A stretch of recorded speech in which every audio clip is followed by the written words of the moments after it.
Và tí tuột mà chừng đám tiệt là mình cột trồ hai tay mũi cặp bát rồi ăn đào tê Rafinha Hector Ford យើងទៅមើលដល់មួយអ្នកដំបងរបស់ក្រុម Real Valladolid គឺមានអ្នកចាំទីបាទ Ferreira ខ្សែការពី4គឺមានកីឡាករ Asnu មានបាទ Osaka មានកីឡាករបាទ Comet រួមជាមួយនឹងបាទ Candela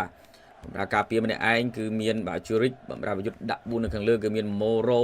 មាន Amala មានបាទ Sanchez រួមជាមួយនឹងប្រធានក្រុម Anua ប្រយុទ្ធម្នាក់ឯងនៅខាងលើគឺមាន Sila និយាយទៅមួយអ្នកដំបងរបស់ក្រុម Barcelona គឺមានអ្នកចាំទីមកហើយបាទខានលេងយួយ Marc-Andre ter Stegen ប្រធានក្រុមដែរបាទបម្រើការពារ14អ្នកគឺមាន Hector Ford Ronald Araujo Christensen រួមជាមួយនឹង Gerard Martin បាទបម្រើ3នៅខាងលើគឺមាន Pedri មាន Gavi និង Fermin Lopez ប្រយុទ្ធ3អ្នកនៅខាងលើស្លាប់ស្ដាំគឺមានបាទ Rodriguez មាន Pau Victor រួមជាមួយនឹង Ansu Fati បាទអត់ទៅបាល់ទាញឆ្វេងទាត់មកជើងអាយ៉ា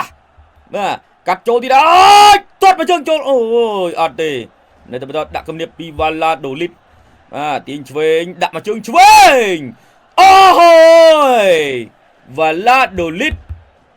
ដាក់ Barcelona បានមុនហើយសិនឆេះទស្សនាការលើកចូលកន្លែងនេះតែ clear បាទទាញក្រោកចូលមកផ្លាតបន្តិចឲ្យក៏លើកចូលមកម្ដងទៀតទាត់ខុសបាល់ធ្លាមដល់ស្លាប់ស្ដាំឯនេះបាទសាន់ឆេសដឹកបាល់ចូលថ្នមទាញក៏ទាត់មកជើងចូលស្រាលណាអើយបាល់ចឹងចេះចូលដែរលោកហើយមើលទៅ Stegen ធ្វើភ្ញាក់ទៅចឹងឯងទៅ Stegen អើយដល់ក៏ចាញ់ប្រកួតហ្នឹងទៅទុកឲ្យប៉ះរៀលល្អមើលបាល់លើកចូលឱកាសរបស់បាសេទាត់ bicycle kick ចាប់បានពីអ្នកចាំទីបាទប៉ៅ Victor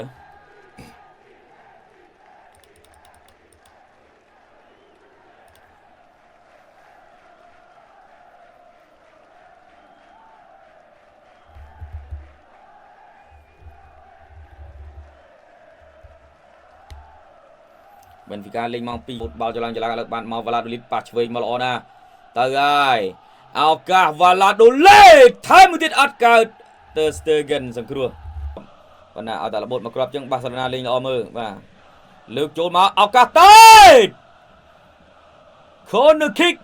ជាលើកដំបូងបានមកខាង Barcelona បាទអ្នកចាំទីសង្គ្រោះបានយើងទស្សនានេះល្អណាស់មកក្បាលនេះផ្ទះចេញបានពីអ្នកចាំទីការតែពីអ្នកPedri រុញចូលមកឆ្វេងឲ្យមក Ansu Fati ទាត់មកជើងស្ដាំផ្ទះចេញបានបាទបានបាល់ជ្រុងជាបន្តទៀតសម្រាប់អាយ៉ាអត់បានជ្រុងភាពរឹងតាក់បងប្អូនចាំបន្តិចនេះមកជើងស្ដាំពី Fati នេះវីតាមីនគ្រាប់បាល់ហើយ offside Fermin Lopez offside Pau Victor ចាំផ្លែបងប្អូនមកដូរដេចុងបញ្ជូនចូលមកក្រោយប៉ាស្ដាំ Lamine Yamal ក្រោះចូលហើយតែមួយក្បាលអាយអត់ដល់ទេ Rafinha yes អូខេមួយស្មើ Rafinha ទំនងជាមិនចាញ់ទេបើទំនងជាឈ្នះអ្នកបាសេលើកមកមិនអាប់សាយទេ Araujo តែមួយក្បាលមកផ្ទះចេញបាន Rafinha ថែមមកជើងស្ដាំមួយទៀតភ្លក់បានមួយគ្រាប់ទៀតផ្លូវការ1-1មកសម្រាប់ក្រុម FC Barcelona ទស្សនា Rafinha ណែសុទ្ធស្អាតតែអត់ដល់ផង Araujo អ្នកចាំទីផ្ទះចេញបានមកថែមមកជើងស្ដាំពី Rafinha មកគឺចប់សពគ្រប់បិទអីទៀតអាយ៉ា Fermin Lopez ចូល Barcelona ពីគ្រាប់ទល់នឹង1អាយហើយ Fermin Lopez លយមែនទែនមកជើងឆ្វេងផ្ដាច់ស្អាតណាស់វ៉ាវមួយគ្រាប់នេះកាត់ចូលមកនិយាយពីអូយដូចពុំលោកហើយ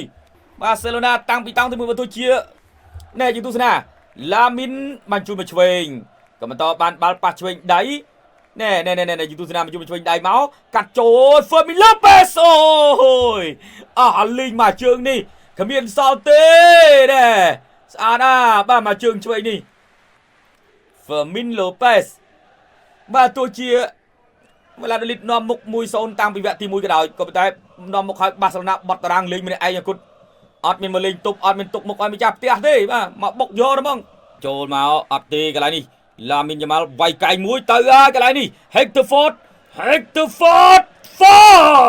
អត់ចូលទេ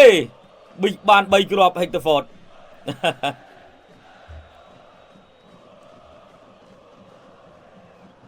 យើងទស្សនាវាយកែងល្អឡាមីនបាទចុះឡើងទាញចុះទាញឡើងបានបាល់ពី Hector Ford ដាក់មកជើងមកបុកបកគោលទីកុំអីហ្នឹងបានគ្រាប់ទី3បាទសម្រាប់ Barcelona ឡាដូលីតទាត់មកជើងរបស់កលើដេញតាមរំខានបានបាល់ទៅពីវ៉ាឡាដូលីតមែនស្លាស់ល្អណាស់អូយទើស្ទើហ្គិនផ្ទះចេញបានឡាមីនយ៉ាម៉ាល់ជ្រែកឡាមីនយ៉ាម៉ាល់វាយកែងឲ្យម៉ារីកាសៀក្រោះចូលតែមួយក្បាលថែមស្ដាមអត់ចូលទេអូហើយណែតែចូលមកខាងក្នុងល្អណាស់